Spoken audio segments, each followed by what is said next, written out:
however. She would fully endorse and embrace their decision.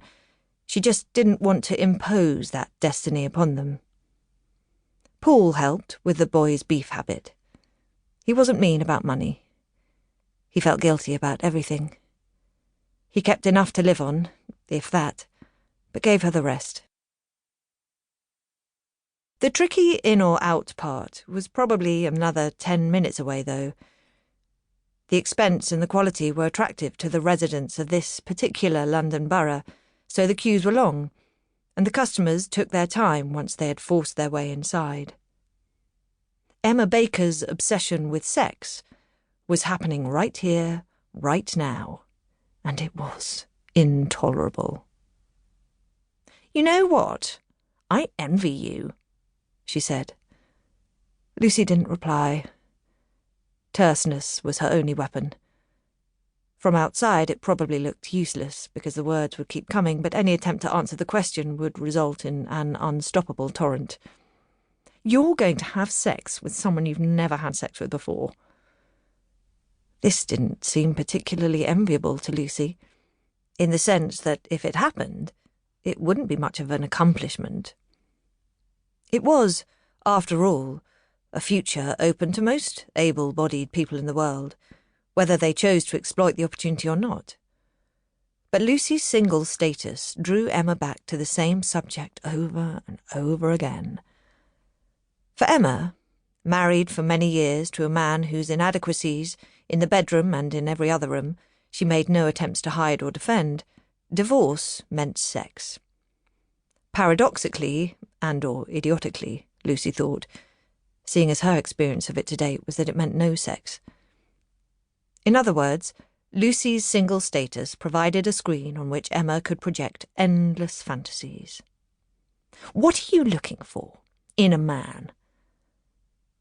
Either in real life or in Lucy's head, the queue became stiller. Nothing. I'm not. So what's the point of tonight? No point. The answers told a very small part of a very long story.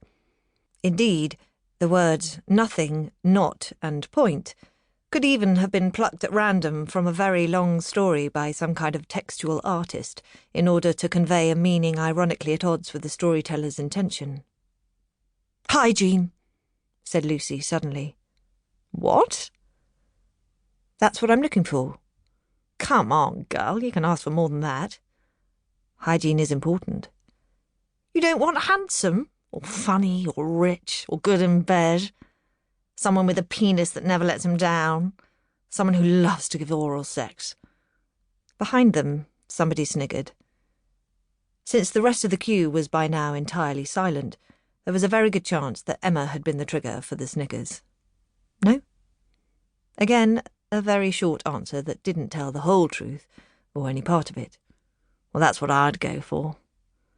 I'm learning more about David than I want to know.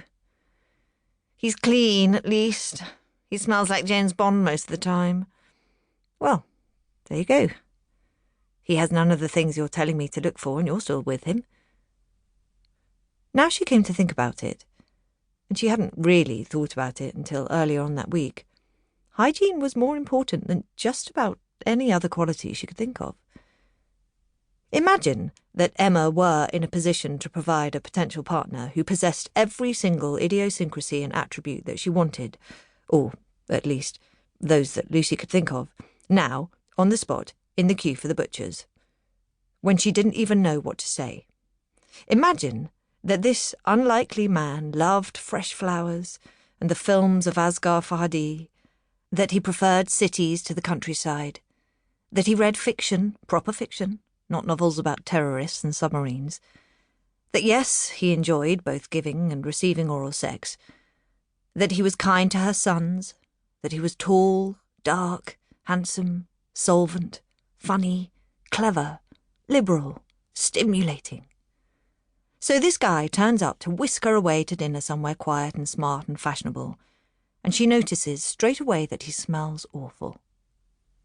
Well, that would be the end of it, wouldn't it? Nothing else would be of any use whatsoever.